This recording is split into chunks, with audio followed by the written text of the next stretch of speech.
Ladies and gentlemen, welcome to the 2014 College of Informatics Showcase.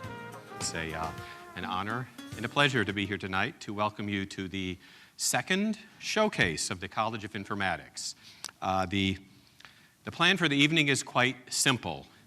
We will have about a dozen 3-minute answers to the question, what is informatics? Instead of hearing a presentation about programs or activities, you're going to hear from people.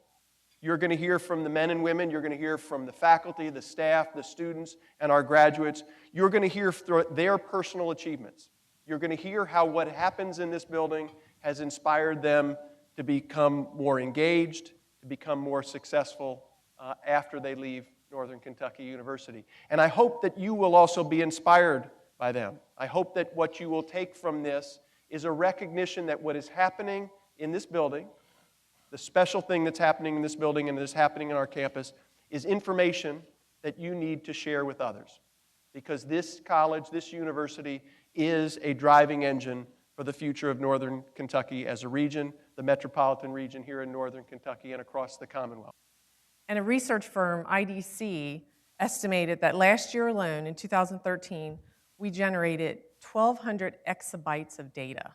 Just for a point of reference, we could store every word ever spoken by human beings with 5 exabytes of data. So as you can see, the data, the volume and the variety is growing much, much faster than the understanding of that data, and that's where informatics comes into play. It's putting the power behind the data on how we use that data, how we process that data, how we communicate. We should strive to anonymize or protect the data sets, but without changing them too much unnecessarily. And this is actually the holy grail, if you want, of modern privacy and data analysis. Protect your data, but try to achieve a balance with keeping it useful. And this is the motivation for our research work. Concretely, here is what we do. We create new anonymity models, which are actually stronger, if you want, than other existing models on the market or being researched.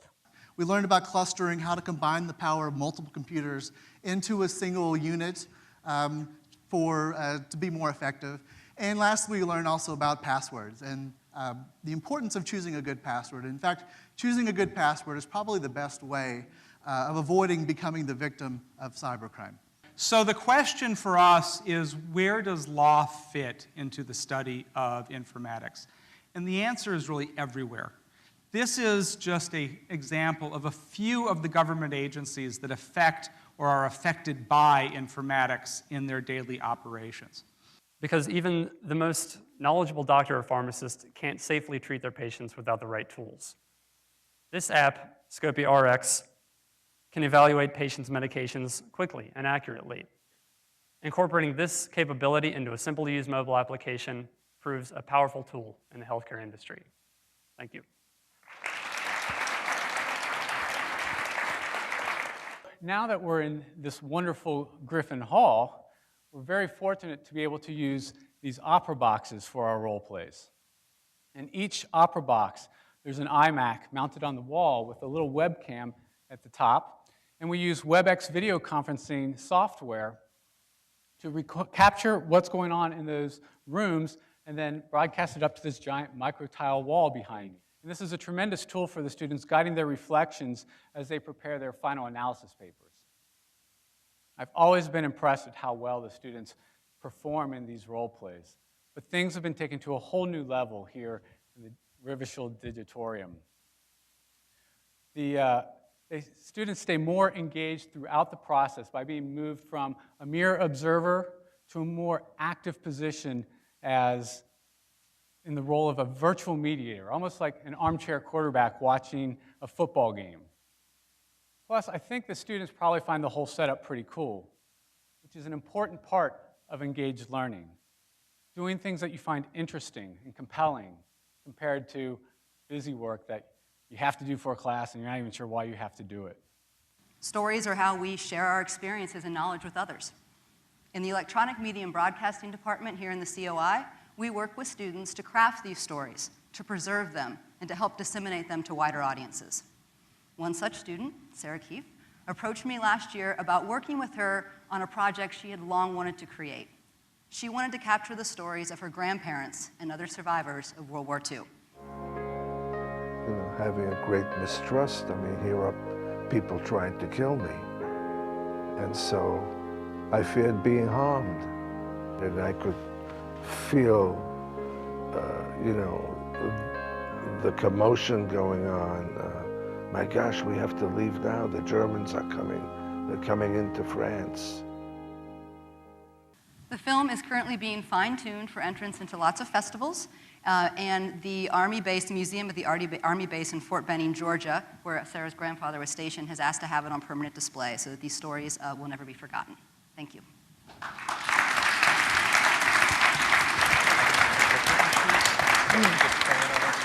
So the incubator is actually a Hale U.S. Bank College of Business initiative.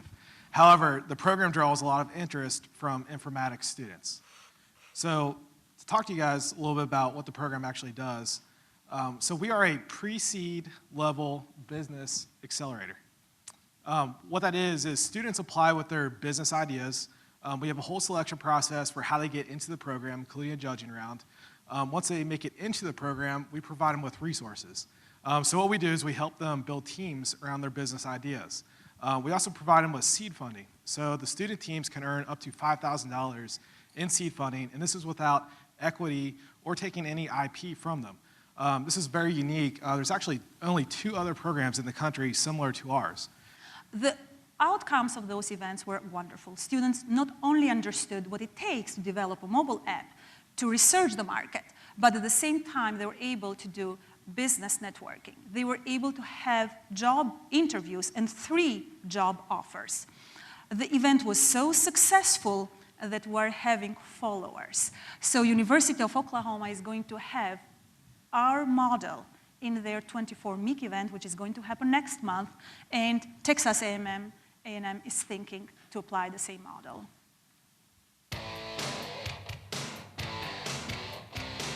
This here is what we call our open, and we play this at the beginning of each telecast. This was created by a student a couple years ago who currently is working as a director at a TV station in Syracuse, New York. Now, I think that's kind of a big deal, because in the academic circles, Syracuse has always been considered like one of the top schools in the country for teaching broadcasting and telecommunications. And we got an NKU graduate right in their backyard. And not too far down the road in New York City, we've got a former student who works as a producer for CBS Television. He's won multiple Emmys for his production of March Madness tournament basketball for CBS Sports. And as early as last year, one of our play-by-play announcers, after he graduated, got a job for Scranton Wilkes-Barre, the minor league baseball team, AAA highest level in Pennsylvania. And in case you don't know, that happens to be the AAA affiliate for the New York Yankees. We have sideline reporters, we have audio people, camera people, graphics people. We use up to 20-some students. We have a halftime show. It's an example of our halftime show. This particular clip right here, this was about a year ago. ESPN took this clip from our student production and featured it on ESPN Sports Center as one of their top 10 plays of the day, one of the top 10 plays in all of sports for that day. Saturday night, primetime audience. That was great national exposure for our university, but most important, it was a great accomplishment by the students who come out of this building. I know of NKU graduates who have worked the Indy 500, the Daytona 500, the Kentucky Derby. I know of NKU graduates who have worked audio for the Summer Olympics and the Super Bowl. It's only, the most watched television event ever. This website is not only part of a movement that promotes Cincinnati's artistic community, but also reaches past the art and really captures Cincinnati's thriving economy.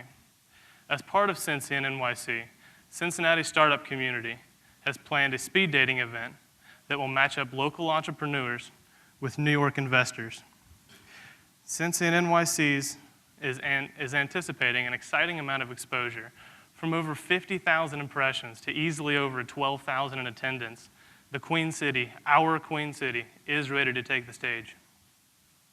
I was born and raised in this community, and it's exciting to see Cincinnati playing such a prominent role in New York City. It's been an honor to use and grow the skills that I've learned here at NKU and the CAI. Thank you. That concludes our presentation of Showcase 2014 for the College of Informatics. Appreciate you joining us for this exciting overview of the activity in the College of Informatics.